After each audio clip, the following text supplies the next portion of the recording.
Volunteers from the James River Church in Joplin partnered with the Joplin School District for the third annual Day of Service, which included a number of projects to help the district.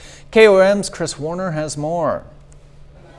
James River Church has been in the Joplin community for 3 years, and each of those years they've picked a group for their Day of Service.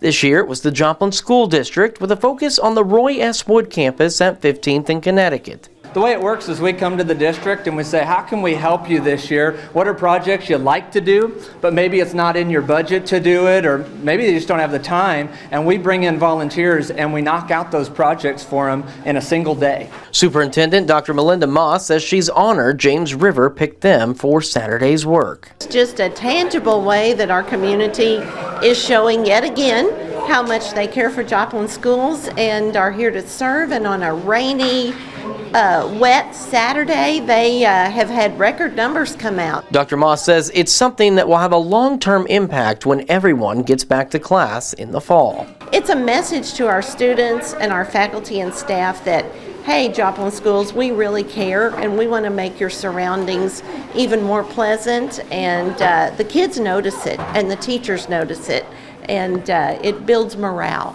Jahanshire says this project is a great life lesson to the kids helping out as well. Yeah, I think that's huge for kids to be able to come alongside and to be in the schools alongside parents, painting, seeing why it's so important to volunteer and to give back to the community. I think makes a difference in their life for the years to come. In Joplin, Chris Warner, KOAM News. Today's work also included landscaping at the Roy S. Wood campus, as well as a deep cleaning of the district's 70-plus buses.